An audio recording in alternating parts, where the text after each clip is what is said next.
Oke, kita lanjutkan di sini setelah koordinat titik lalu arah kristalografi, ini adalah bidang kristalografi. Di bidang kristalografi itu akan membahas indeks Miller, pengaturan atom dan kristal heksagonal. Hampir sama dengan yang tadi di atas. Yang di atas kristal heksagonal ya.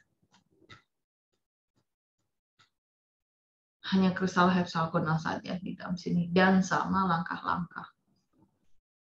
Oke, di sini dia orientasi bidang untuk struktur kristalnya itu dipresentasikan dengan cara yang sama.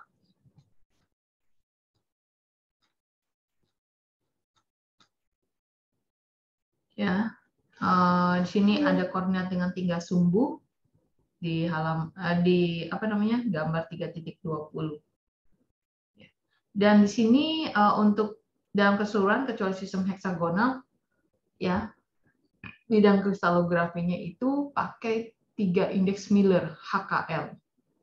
Dan tiap 2 bidang yang sejajar setelah lain itu setara dan memiliki indeks yang identik. Ya.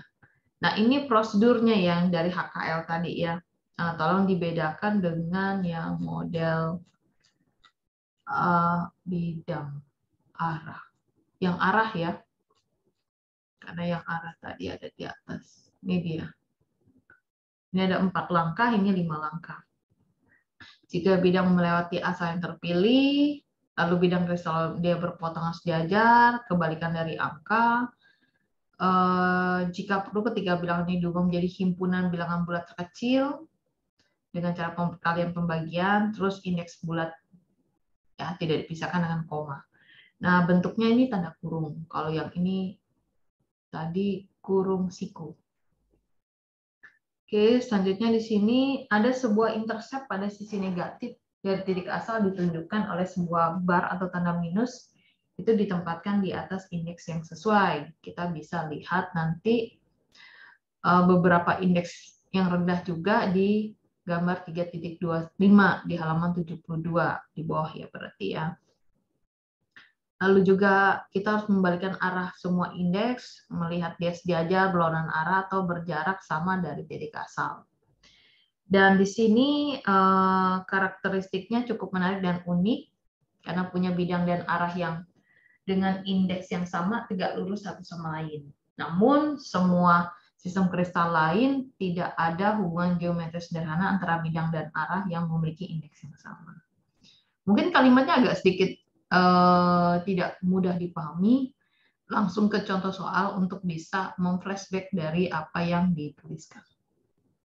Di sini sebenarnya yang pelanggan ini nggak dipelajari ya, karena yang di atas tidak dipelajari ya, tapi is okay ya untuk contoh ini. Kita nentuin indeks Miller ya di sini dengan melihat sketsa berikut.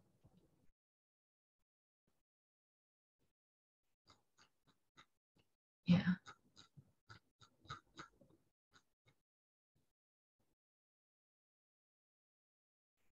Oke, di sini karena bidangnya di sini adalah dipilihnya titik O di sini, ya dia asal pilih, ya. Lalu bidang ini sejajar dengan sumbu E ke sini, dan titik potongnya sebagai A, perpotongan sumbu X, Y, Z. Oke, di sini dengan seperti ini kan dia akan memberikan sebuah bidang ya.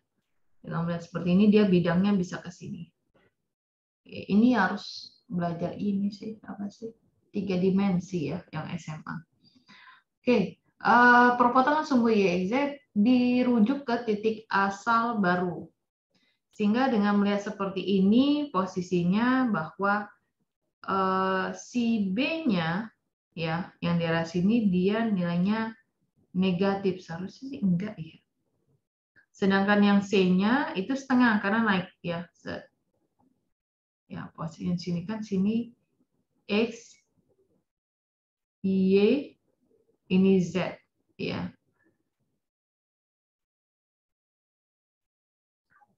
Apa dia pindahkan dia berikan satu ada titik Z ke Z1 sehingga nilainya negatif B kalau dicerminkan ya kalau kita bilang. Oke, sehingga nanti dari sini parameter kisinya atau struktur kristalnya itu menjadi tak hingga -1 yang B ini ya. Yang C-nya kan ini C/2, maka itu dia naik setengah posisinya. Yang untuk apa namanya? Yang si X-nya posisinya, ini kan titik asalnya ya. Titik asalnya berarti di sini posisinya 0 ya, tidak bergerak ya posisinya. Karena kan kalau dia tadi kan milih ya, titik asalnya di O ya. Jadi ini tuh kayak bergeser 1 ke sini, ini ambil setengah seperti ini ya. 1, iya betul ya. Jadi seakan dia tidak bergerak untuk posisi X-nya. Nah, lalu di sini dikalikan, ada kebalikan angkanya di sini sama dia. Dia ke arah gambar yang di B. Ya, dia kembalikan di arah B di sini sehingga nanti bentuknya adalah 0, -1 dan 2.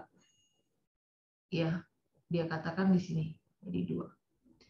Karena mengikuti ini dia langkah yang di sini. Sehingga didapatkan dengan enclosure di sini 0, 1, satunya ini ada tanda panah di atas ya. Tanda panah di atas dan angka 2 karena angka negatif di sini, angka satunya adalah negatif.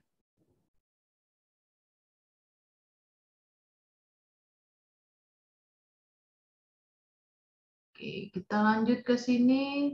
Ini penjelasannya ya. Nah, saya translatekan di atas.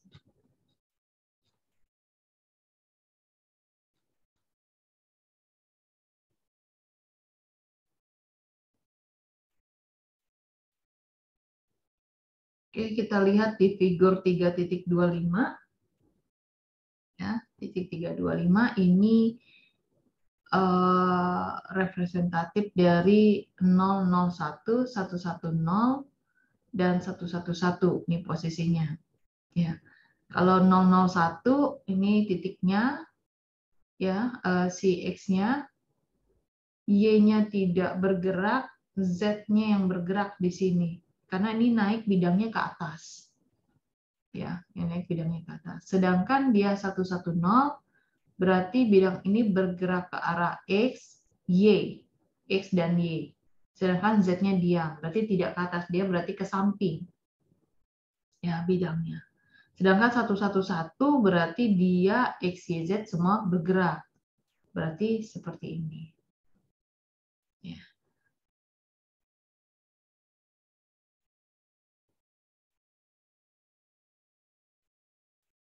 Tapi titiknya, pusatnya ada di sini ya. Dari sini X, sini Y, sini Z naik. Oh, ini ya di atas ya jadinya. Sini X, sini Y, ini Z. Oke. Ada.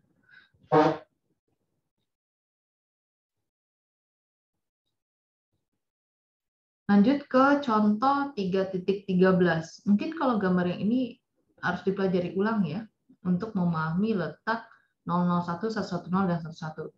Kalau yang ini nggak terlalu, yang ini mungkin. Ya, bentukannya.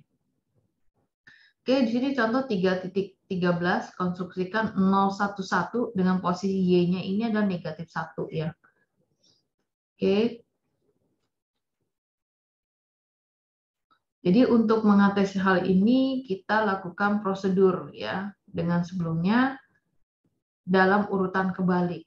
Berarti kalau misalnya indeks similar ada 5 urutan, berarti mulai dari urutan yang kelima. Dengan melihat seperti ini, 0 min 1 dengan 1. Atau dikatakan 0 ini adalah tak hingga. Ya.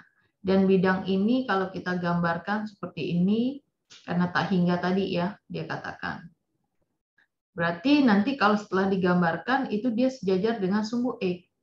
Ini karena tak hingga ya, jadi dia bisa apa namanya negatif ya di sini dikatakan. Dan berarti sejajar dengan sumbu X dan memotong sumbu Y dan Z di min ya, minnya B, min B dan C seperti ini. Ini dari sketsa yang A. Ya, modelnya di sini ini jadi min, di sini C-nya tadi 1 ya, naik ke atas ya berarti. Nah, dengan melihat seperti ini bentukannya, kalau di sini dia narik ya, dengan melihat di sini.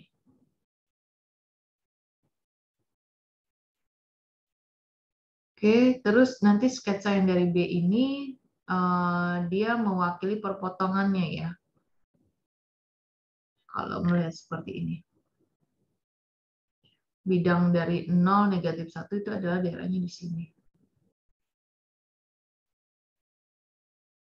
Nah, lanjut di sini dia katakan juga, misal dari gambar ini ada garis EF. Ini perpotongan antara bidang 011, 0, min 1, dan 1 dengan permukaan atas sel dari satuan. Ini perpotongannya. Lalu juga garis GH, ini berarti perpotongan dari sini ya. Bidang 011 ini. Ya, kalau diibaratkan ini cerminannya sini ya. Oke, terus juga garis EG. EG itu dia perpotongan dengan FH. Sejajar ini ya. Dengan RH itu dia adalah perpotongan garis dari 0111 ini ya. Potongannya ya. Maksudnya. 0, min 11. Posisi sini 0, min 1 ke sebelah, ini di atas.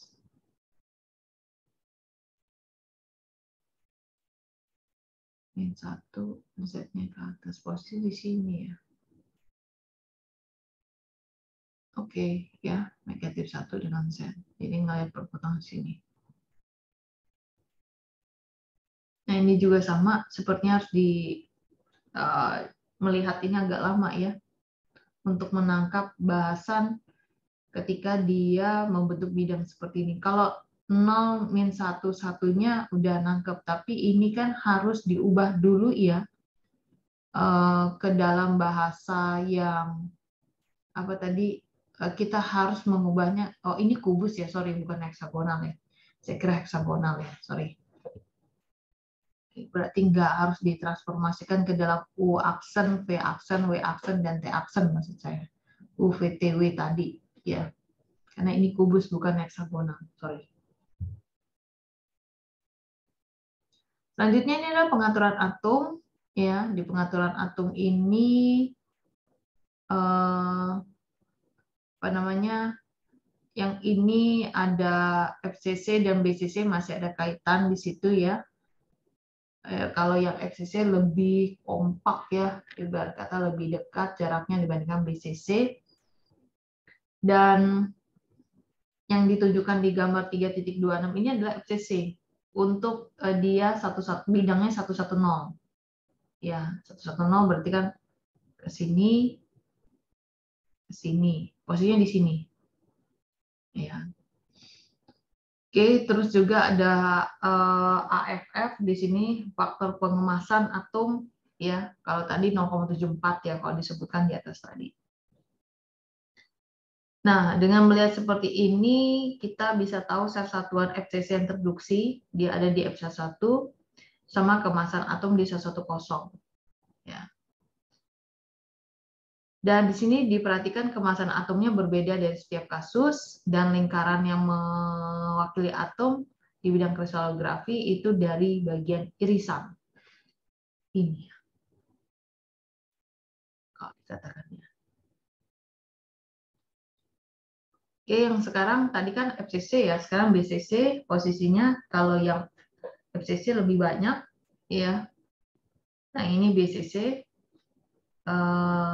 apa namanya? Sel satuannya di 110 posisinya 110 dan kemasan sel atom dari BCC-nya 110. Tadi kalau nggak salah 0,68 ya kalau BCC di penjelasan yang di halaman 38-an tadi ya. Nah, ini ada sebuah istilah family di sini ya, ekivalen ya, dengan memberikan tanda kurung kurawal. Jadi kalau kita punya bentuk kristal kubik seperti ini, ya mungkin ini tanda ininya yang nggak bisa ngepas ya. Nah, itu dia memiliki family-nya adalah 111 tanpa melihat itu negatif atau positif dengan kurung kurawal. Ya. Di sisi yang lain, kalau dia kristal tetragonal, kalau ini kan kristal kubik ya, ini kristal tetragonal, di sini family-nya adalah 100 kurung kurawal, maka dia bisa kayak random dari angka 100 ya, tetragonal. 100, 100, 0, 10, 0, 10. Karena ternyata kalau dia 001 dengan 001 itu nggak setara dengan kristalografi. Ini kayak hasil riset ya kalau kita katakan. Nah, terus di sini kalau sistem kubik bidang-bidangnya punya indeks yang sama, terlepas dari urutan dan tandanya dia ekivalen. Nah, misalnya nanti dia 123 dan 312 itu family-nya adalah 123 dengan kurung kurawal. Selanjutnya adalah kristal heksagonal dari arah bidang koordinat titik, arah dan bidang kristalografi. Ya, ini heksagonalnya di sini dia punya bidang ekivalen, punya ekivalen ya dari indeks dia di sini. Ya. Dan di sini kalau tadi kan HKL ya, ini HKIL dilabelkan di sini. Jadi I adalah min HK ya. Oke, kita lanjut ke contoh soal untuk memahami kalimat ini ya.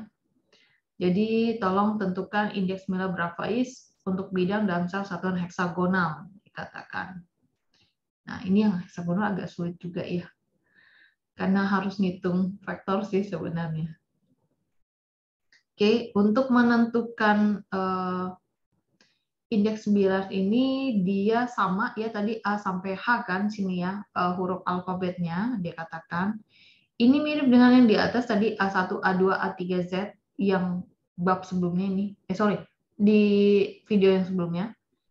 Dia nentuin koordinat awalnya ada di titik C. Jadi kayak di tengah-tengah ya, kayak sel pusat dari satuan sel. Dari sel satuan. Lalu di sini dia sudah memberikan A2Z sini. Jadi bisa ketahuan bahwa ini nilainya adalah 1, min 1, dan 1. Dan berarti kan hanya 1 ini ya. Karena kalau dari saya kalau ngitungnya kan sini dia posisi pusatnya bergerak 1, terus dia A1-nya ke sini, A2-nya ke sini, A3-nya ke sini. Ya, kita menghitung secara vektor sehingga didapatlah persimpangannya adalah 1, min 1, dan 1. Ya. Kalau di sini X-nya positif. Aduh, jangan ngeliat X ini, H-nya di sini ya. Dia ngeliatnya H ya, H-nya positif, K-nya negatif, L-nya 1, positif. Sehingga dia ngitung secara kebalikannya. Kebalikannya tetap sama, 1 min 1 ini. Dan dia libatkan nih ke dalam persamaan yang tadi di atas. Yang ini. Sehingga didapatlah, kan tadi kalau misalnya yang heksagonal HIKL ya. HKIL kalau bahasanya di sini, HKIL. Sehingga didapatkanlah 1101 dari bentuk kristal heksagonal. Oke, ini belajar mandiri ya. Selanjutnya cukup. Ini juga bidang belajar mandiri.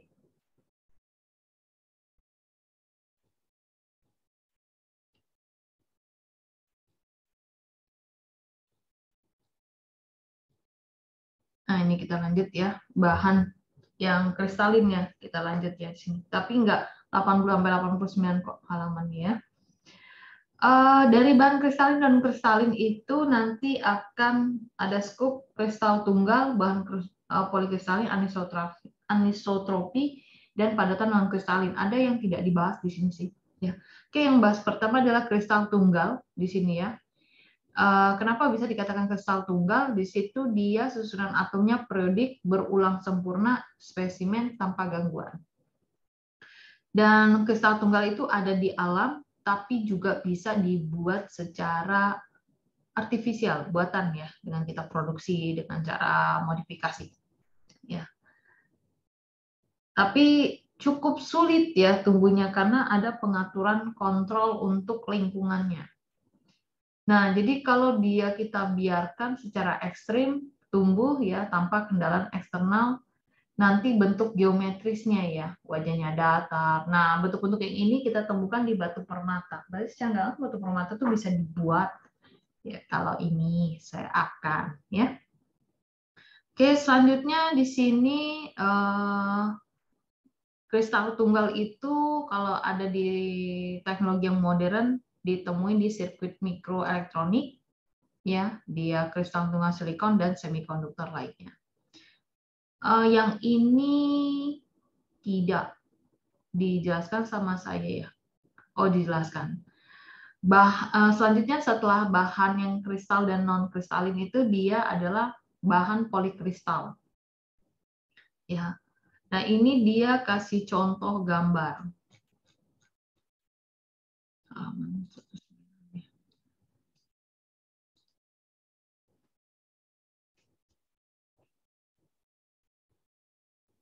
Nah, ini salah satu foto kristal tunggal. Iya, cakep ya warnanya merah. Ya. Ini ada di Tiongkok. Ya, ada di Tiongkok. Terus di bagian bawahnya penjelasan dari kalimat di atas dari bahan polikristalin. Jadi kalau bahan polikristalin itu kumpulan banyak dari kristal kecil, ya dikatakan polikristalin di sini.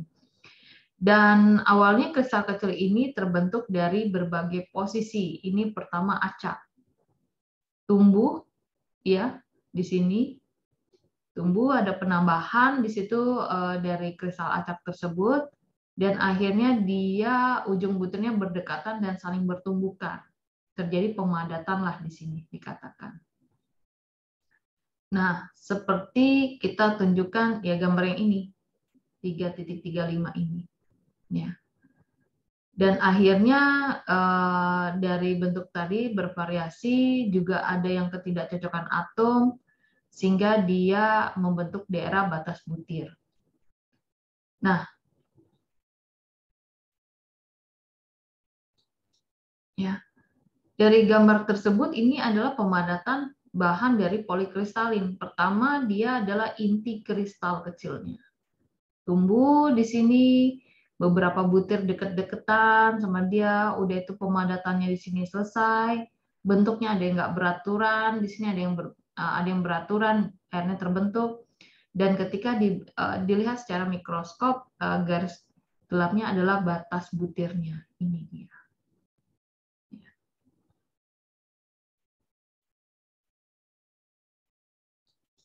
Lalu selanjutnya adalah dari bahan kristal dan non kristalin, sini anisotrop. Ya, dia ini apa ya? Tergantung dari arah kristalografinya di sini ya. Jadi menjadi nilai pembedanya di sini di modus elastisitas, konduktiviti listrik, dan indeks biasnya. Ya. Dan ketika kita membahas anisotropi ini, itu ada kaitan dengan variasi jarak atom atau ionik dengan arah kristalografinya. Dan derajat anisotropik ini akan meningkat dengan penurunan simetri struktural.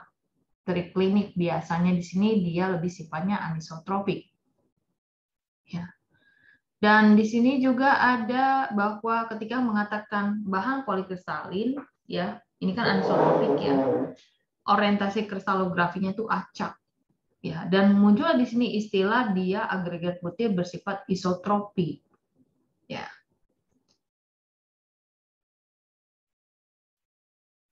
Oke, kembali lagi ke anisotropi, dia punya sifat magnetik yang di sini digunakan di inti transformator ya dengan tipe 100 dan lebih mudah dibandingkan kristal yang lain. Dan dari anisotropik tadi yang dia bisa saja mengalami kehilangan energi dalam inti transformator.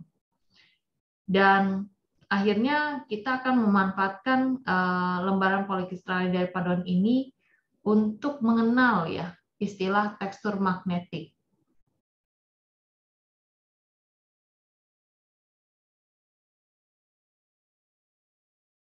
ini kayak semacam pemanfaatan dari anisotropik ya. Ya, dengan dia punya kelebihan atau kekurangan, sama dia dipadukan sama dia di sini. Lalu ini yang modulus elektrisitas ya, dari orientasi kristalografi ya di sini. Bedanya dengan bab di materi bab 3, modulus elektrisitasnya itu tidak melibatkan apa namanya koordinat titik ya. Kalau ini dia melibatkan koordinat titiknya. Nah, kalau yang X-ray ini belajar mandiri.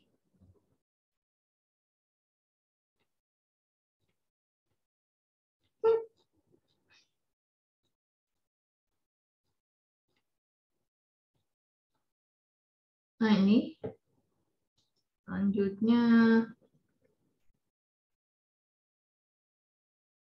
bahan polikristalin ya. Sorry, padatan non-kristalin di sini ya. Kebalikan dari kristalin, kalau dia kan teratur ya, kalau ini dia nggak punya keteraturan dan apa namanya kadang-kadang jarak atomnya bisa besar, bisa kecil, dan di sini sifat-sifatnya menjadi lebih ke arah istilah amorf ya. Jadi tanpa bentuk dan cairannya sangat dingin karena struktur atomnya lebih cenderung menyerupai cairan. Nah, ini bentuk dari skema dua dimensinya, ada silikon dioksida yang kristalin, yang ini non kristalin. Ya, jadi acak tuh ya. Enggak teratur. Kalau ini teratur ya, bentuknya misalnya segi 6 sama dia ya. Terus kalau di sini tuh ya Anda bisa lihat di sini ya. 3, 4, 5, 6, 7. Misalnya bentukannya di sini 7. Di sini 1, 2, 3, 4, 5. Nah, ini hanya 5 ya. Terus ketika ke sini ini lebih banyak dari 5 dan 7 lah berkata. Ya. Ini dia contohkan dengan silikon dioksida ya untuk melihat sebuah dia. Jadi silikon dioksida ini bisa membentuk apa sih namanya yang kristalin maupun non kristalin ya.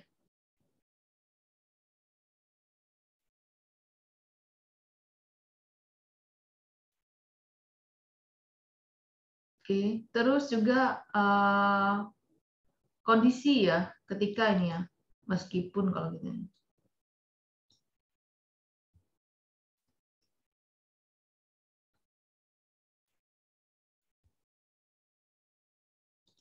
Di sini meskipun bentuk padatan kristal ya dan amorf itu tergantung dari struktur atomnya, acak atau enggak sini dan posisinya dia cair. Nah, ketika ada posisi cair, dia itu bisa saja mengalami pemadatan. Kalau pemadatan cair ke padat kan tentu dia pendinginan yang kita tahu. Kita sampai ke titik bekunya, dan itu membentuk padatan non-kristalin, bukan mengartikan dari yang cairan dia langsung bisa jadi kristalin ya, bukan. Dan di sini akhirnya bisa diorder, prosesnya bisa digunakan ya. Dan di sini dilanjutkan sama dia logam biasanya membentuk padatan kristal, tapi beberapa bahan keramik itu kristal. Ya ini yang dibahas di bab pertemuan pertama. Kalau yang keramik polimer itu dia bisa saja kristal, tapi juga ada sebagian contoh itu adalah amorf. Ya, dikatakan. Bahkan di sini dijelaskan nama dia polimer itu bisa sifatnya non kristal bahkan semi kristalin, tergantung kristalinitasnya. Ya. Oke, di sini ngecek lagi ya kita ya, apakah bahan non kristalin menampilkan fenomena alotropi ya? Mengapa dan mengapa tidak? Coba ini Anda jawab ya. Nanti kita bahas di kelas ya, atau Anda taruh di tugas Anda ya. Lalu di sini juga coba dicek, ini dia sudah ngasih jawaban ya. Anda bisa telusuri ke sini. Apakah bahan non kristal itu memiliki batas butir? Mengapa dan mengapa tidak? Yang batas butir itu yang gambar ini ya. Sorry. Masih tadi gambar yang putus, yang mikroskopik. Ini. Ya, gambar yang putus ini. Setelah dia pakai mikroskop ya. Oke, ini dia skema posion dalam gelas natrium silikat. Ya. Berapa nih? 17.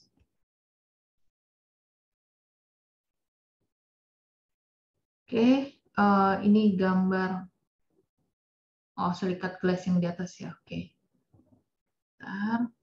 Penjelasannya sini silikon dioksida ya. Di sini dikategorikan dia adalah bahan non kristalin. Ya. Dan di sini ada istilah, ada pembentuk jaringan, terus juga pengubah jaringan, bahkan perantara dikatakan di sini. Yang pembentuk jaringan sini kayak oksida lain membentuk struktur kaca. Padahal di sini, ya, sorry, ini kan silika glass ya, jadi bentuk kaca di sana. Dan sini ketika dia dikategorikan tadi kan di sini kalau nggak salah ada gelas anorganik di atas. Di atas, nah ini gelas anorganik dia amorf. Ya, berarti bisa masuk ke silika silika glasses ya dikatakan. Oke, di sini membentuk struktur kaca, struktur ini jadi disebut dengan pembentuk jaringan. Ini salah satu contohnya, ya. Lalu gelas anorganik dia bisa digunakan wadah, jendela, dan gelas silika ini bisa ditambahkan oksida lain seperti CaO, Na2O.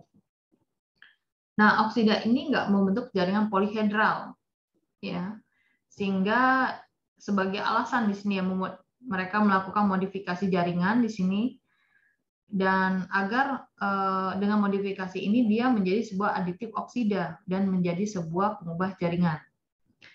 Lalu juga di sini ada oksida lainnya seperti titanium dioksida sama aluminium oksida. Ini bukan pembentuk jaringan, tapi di sini sebagai zat perantara. Dia menggantikan silikon dan menjadi bagian dan menstabilkan jaringan. Jadi yang tadi ya mungkin yang sifatnya amorf sama dia, bahasanya apa ya? Ditambahkan bahan aditif bisa ya, agar untuk mengubah sifat-sifat yang tadi amorf itu menjadi sebuah yang kuat, mendekati mungkin logam ya, atau bisa juga mendekati keramik dan kawan yang sifatnya lebih baik. Tapi di sini diartikan sama dia ambil silikonnya diganti dan dia mau stabilkan jaringannya di situ. Ya ini fungsi dari kita mempelajari material ya maksudnya.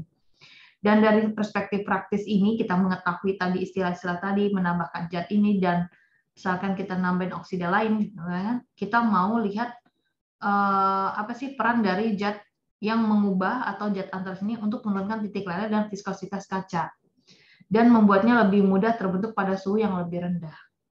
Mungkin untuk menurunkan biaya kos ya, karena kalau mau bentuk benda-benda seperti wadah, jendela, dan kawan-kawan yang dari material gelas silika itu berada di suhu yang tinggi. Oke, ini penjelasan di minggu keempat ya tentang kalau di sini bahasanya struktur kristal ya.